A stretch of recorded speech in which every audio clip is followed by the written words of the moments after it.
So I used to be a big advocate of working out at nighttime. Part of the reason was it just felt better. It's more awake, I guess, and for me, it was kind of a way to rest.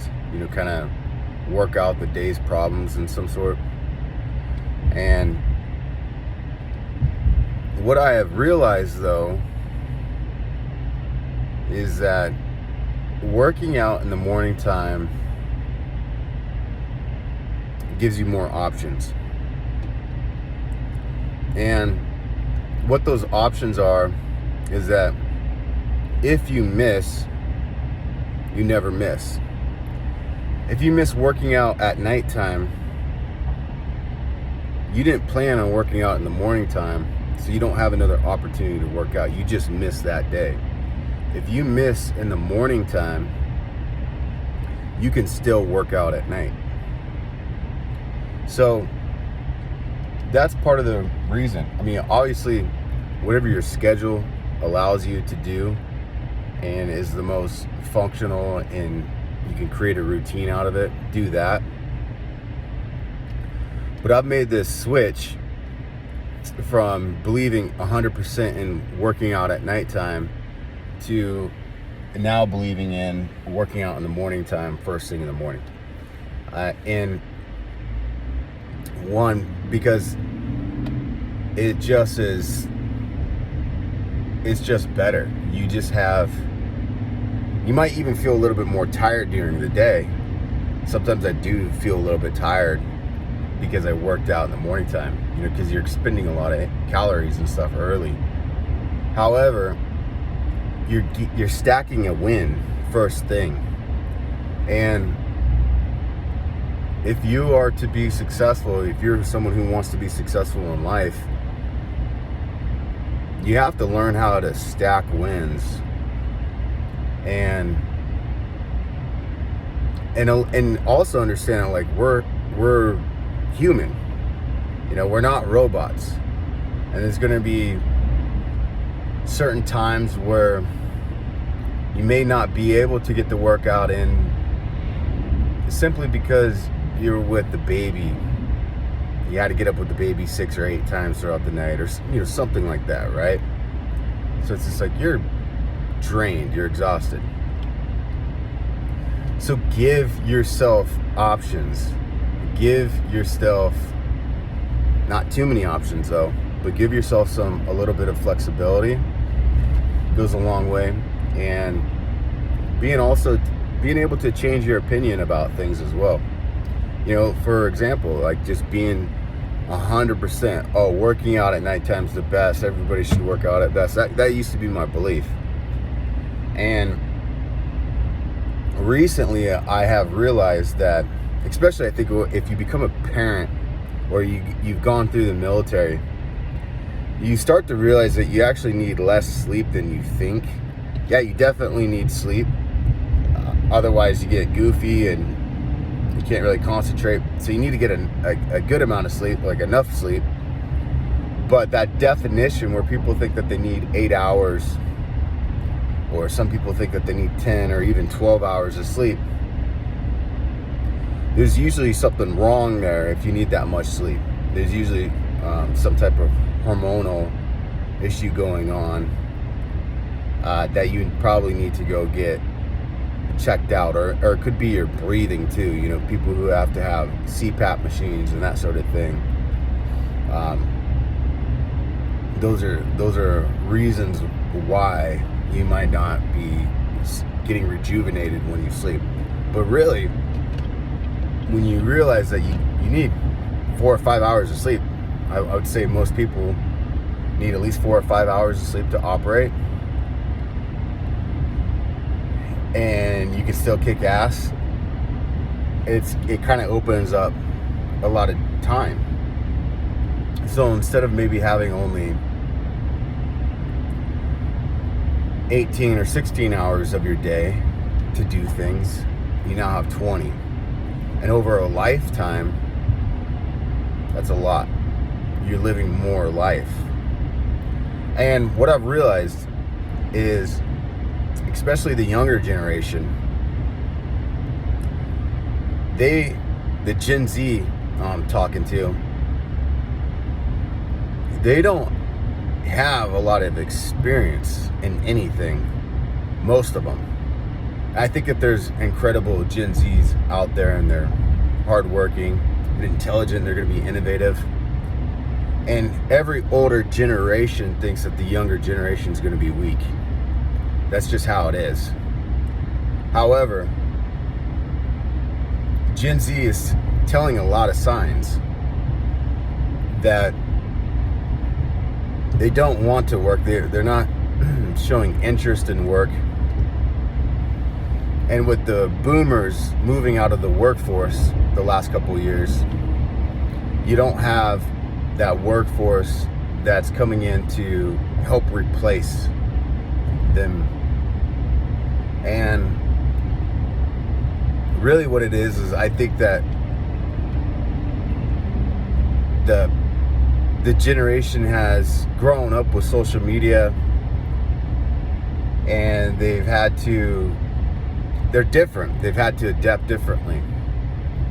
And a lot of them are just very inexperienced and weak-minded. You don't need to go to a therapist for everything. Actually, what you need to do is you have to do some work, and you have to stack wins, and that's how you build confidence in life. And that next generation isn't really doing that. So how does any of this correlate to each other? Well, wake up early, get your workout in, and don't be a little bitch. I mean, that's basically what it comes down to. And if you miss for whatever reason, stop taking more back steps. When people on their diet, for example, I know people that if they eat one chocolate, little like mini piece of chocolate or something like that, their whole day's fucked. They're going to eat a pizza, they're going to eat a fucking thing of bread. They're going to just overindulge because they get in this, well, I messed up, I'm just going to enjoy today, and just really go all out and then restart tomorrow. You don't know if you have tomorrow. And so if you're constantly taking back steps and you're not putting in the work,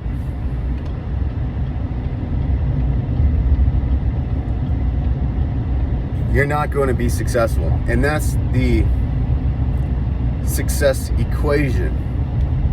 Bottom line is, you have to be prepared. And when your preparedness meets an opportunity, there's a success equation.